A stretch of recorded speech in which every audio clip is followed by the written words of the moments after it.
Welcome to the ASEAN Wonk podcast, where we bring you expert insights and regional perspectives on Southeast Asia and Indo-Pacific geopolitics and geoeconomics. I'm your host, Dr. Prashanth Paramaswaran. If you haven't already, do subscribe to our platform. Our guest today is Dr. Pushpanathan Sundram, who previously served as a former ASEAN Deputy Secretary General and has over 30 years of experience working across regional issues. We will start talking about ASEAN's newly released vision out to 2045. Be sure to tune in as we go through a range of other subjects, including flashpoint management in Southeast Asia, as well as geoeconomic priorities. So welcome to the podcast, Nathan, and I wanted to start, if we could, on ASEAN's new Vision 2045, which was publicly released just a few weeks ago in late May, alongside events tied to the ASEAN Summit. As you well know, this is something that's been in the works for a few years already, even though it's just been publicly released. I'm wondering, as somebody who has been working with ASEAN from the inside, including as Deputy Secretary General, you've seen the trajectory of this organization up to date. How would you sort of grade or assess this new Vision 2045 that was released within ASEAN's broader trajectory? Thank you, Prashanth, for the invitation to this podcast. I'm pleased to talk about something that's very close to me, ASEAN. The ASEAN Vision 2045, I would say, is an ambitious plan for 20 years, but it's backed by structure because I was involved in drafting the first ASEAN Economic Community Blueprint. We put in a lot of things there, but we realized that ASEAN will need time to actually implement. So this time they are really looking at it in a more in-depth perspective in terms of looking at the vision plus looking at the structures needed. In fact, for the economic community itself, they have 5-year plans, actually, strategic plans. They've come out with strategic plans for all the communities under this Vision 2045. So the political security community, economic community, social cultural community, and the master plan on the connectivity aspect of it. So if you look at the AEC and the connectivity strategic plan, as they call it now, they don't call it anymore blueprint, strategic plan. They are 5-year. The others are 10 years, right? So, and they are very, each of the plans have, I think, a number of goals and measures. I counted around total, all the 4 strategic plans will have about 500 measures or so. So it's quite a detailed plan. I think the thing is actually, I mean, if you look at ASEAN plan itself, what is important to realize that, sometimes it's aspirational, sometimes it's very broad, but I think what it needs is the depth. So even if you look at the various plans, right, I mean, the 2025 plan, the Secretary General actually mentioned that the political security blueprint has now achieved 99.6% implementation, economic blueprint around 97%, and then the social cultural about 99%, and the master plan on ASEAN connectivity 83.9%. These figures look very good, actually. But if you really look at it, I would say, yes, I mean, they may have implemented it from the broad sense of all the measures. But when you really go into the depth of it, there is where the problem is. Because if you don't really tackle the depth, then, you will not see much change, right? So I think that's where the crux of the matter is when you look at the blueprints. Now, let me just give you some example. For example, we have done very well, ASEAN has done very well on the tariff side, reducing tariffs. So 99% of all tariffs are now down. But if you look at the non-tariff barriers, it continue to be a challenge. I mean, especially say in the agricultural sector, I mean, there are still high tariffs. Now, on the political side, the crisis response to Myanmar or the Rohingya crisis, slow and constrained by consensus.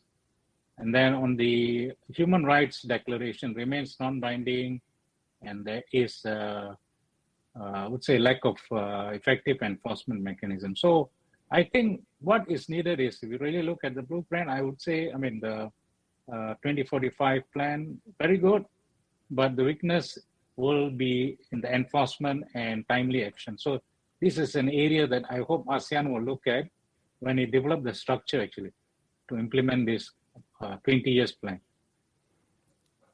Right. That's an important distinction you made between, the commitments that are being made and the actual implementation, right, and enforcement. I'm wondering as well, this is something that's a 20-year vision. The previous vision was 10 years. But as you said, they have these strategic plans on different timelines, so they can be updated from time to time. What do you think is the logic behind this sort of approach, where it's a sort of longer-term vision, but they'll regularly update it? And how does this relate to the kind of world that we're facing in right now, which seems quite fast-changing and quite rapid? It does seem like there's an attempt to balance responsiveness with the broader vision so that ASEAN is able to stay on track for the long term. But I'm wondering what your thoughts are, because this is something that, probably during your time, ASEAN's probably been thinking about this for a long time. So how has that approach evolved, and what's your sense of that? Yeah.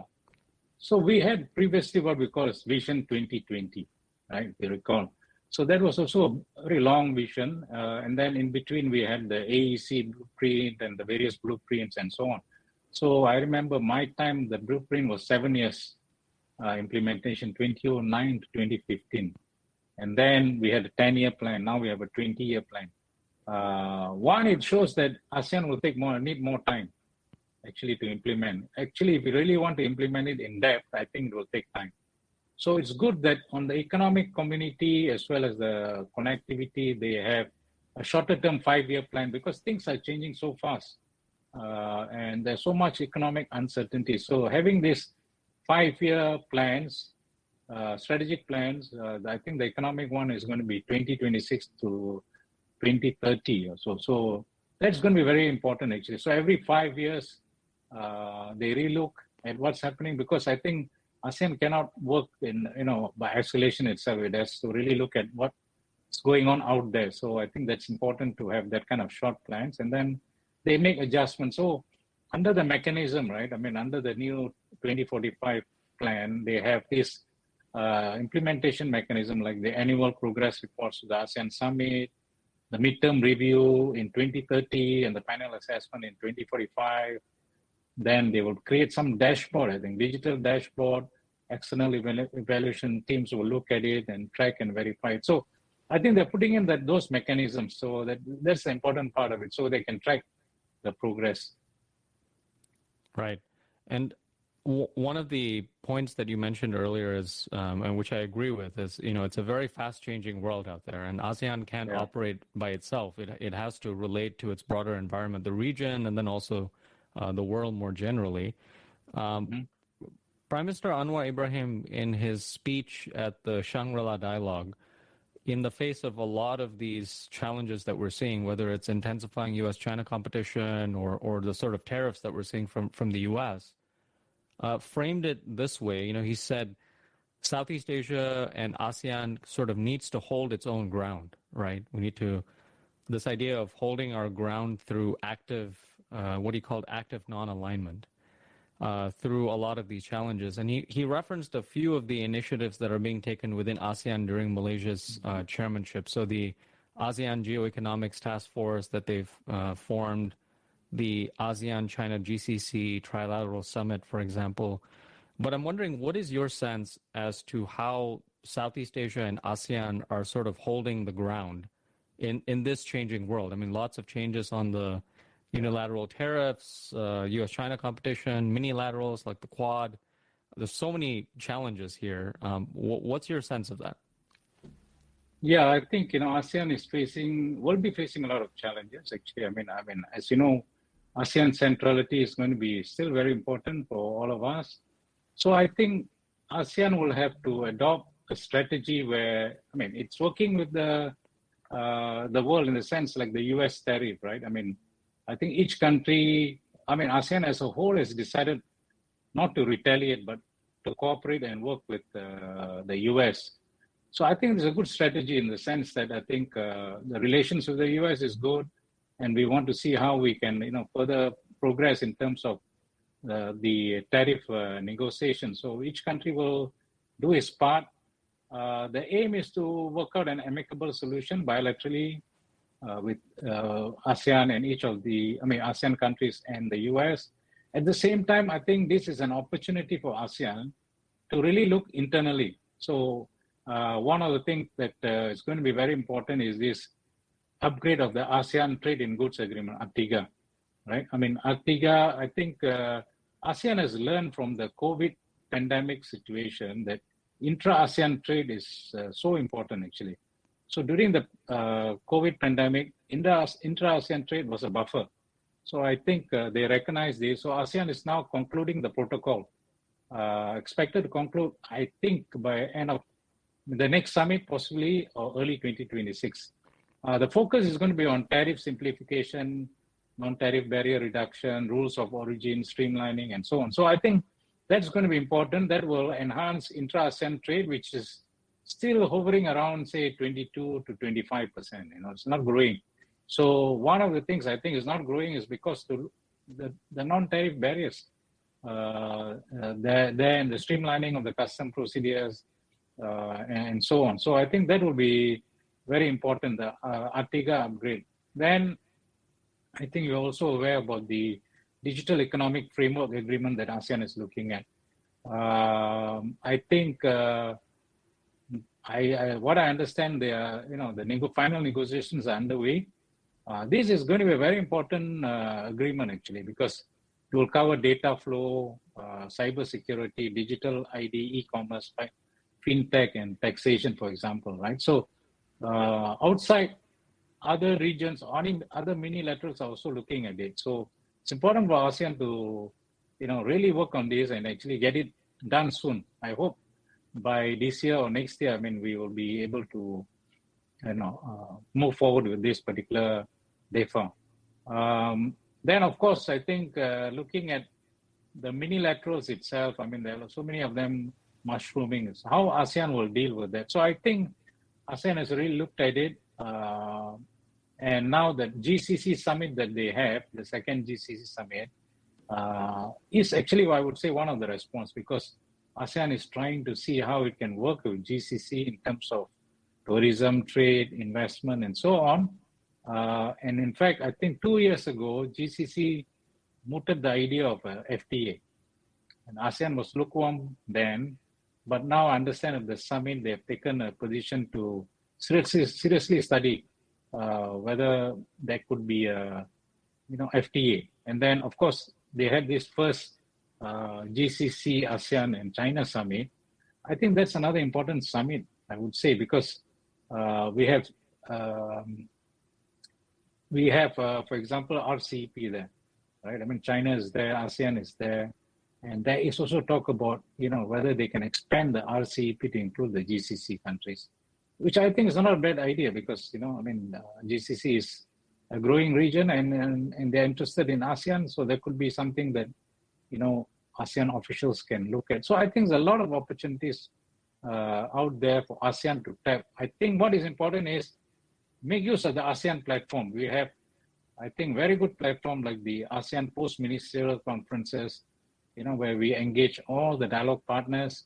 Then we have the +1 summits, the +10 summits, so these are areas, where ASEAN can use the platform, maintain its centrality, and then work through that in terms of looking at how it can kind of further engage our dialogue partners. Most of our dialogue partners, the main ones have FTAs with us, free trade agreements, right? ASEAN has already been working on upgrading the China FTA. Now I think they have also made some recommendation to Japan to look at similar thing for the CEPA. Korea, they wanted to do it next year. I think they've advanced to this year. So ASEAN is actually taking effort in terms of looking at how to upgrade the FTA, how to improve the ASEAN free trade area, and then how to link up other regions actually. Look at other FTAs outside Asia that, GCC could be one. They're also engaging Latin America and so on. So I think this is the way to go. So while we look at dealing with the US on the tariffs, ASEAN is looking internally as well as with its partners in terms of growth. And you mentioned the tariff negotiations, and it's not surprising, as you referenced earlier, that we're seeing ASEAN take a regional position. So where they came out and said, as you said, that we're not going to retaliate, we'll negotiate, engage with the United States. But at the same time, we're also seeing bilateral negotiations and talks between individual ASEAN countries and the United States, because all these countries also need to engage in that format. What is your sense of how ASEAN as a grouping and the bilateral track are actually balanced or calibrated between the Southeast Asian countries? Yeah, this has been, I would say, historical problem, I would say. Even if you look at the FTAs itself, right, when ASEAN negotiate, we are not negotiating as ASEAN as one. So if you look at the FTAs, there are 10 different lists. Each country will provide a list, and then the dialogue partner will provide a list. So that's how ASEAN has always been functioning. So I'm not surprised that they want to go into a bilateral negotiation, because each of them have different strengths, and they have different, I would say, advantages in terms of with the US. Like, for example, the Thailand, for example, is one of the major exporters of food agriculture products. Singapore is different, actually. So you cannot have a unified ASEAN position on that. So what they have done, I think, is correct in terms of saying that generally they agree that all of us will cooperate with the US, will not retaliate. That is one point. And then each of them are actually negotiating it separately. But that's how we are set up, actually. So this is not feasible, I think. I mean, for ASEAN to go into a, region to US kind of negotiation. Right. But I think the summit is good. I mean, the proposal for a US ASEAN summit is good. I hope the US will consider that, or something similar to that, maybe at the, even can have it at the ministers level or something like that. So that will be a good, good platform for both sides to really talk about one of the big issues, because I think ASEAN considers US as one of the major trade partners. I mean, it is actually. I mean, the US is still the number one investor, actually, in the region. So I think it's important to work with the US on this. Right. I wanted to sort of move our conversation forward to what we might expect in 2026 and beyond within ASEAN. Mm-hmm. And in terms of the flashpoint management picture, both of Southeast Asia's big flashpoints, Myanmar with an election that's expected, as early as December later this year, South China Sea with the Philippines taking on the ASEAN chair next year in 2026, and it's going to be the 10th anniversary of the arbitral tribunal ruling as well. What are you expecting on both of these flashpoints, sort of heading into the second half of 2025 and then 2026? And, what are some of your suggestions as to how ASEAN and member states should position themselves, having yourself, worked in ASEAN in that format as well? Okay.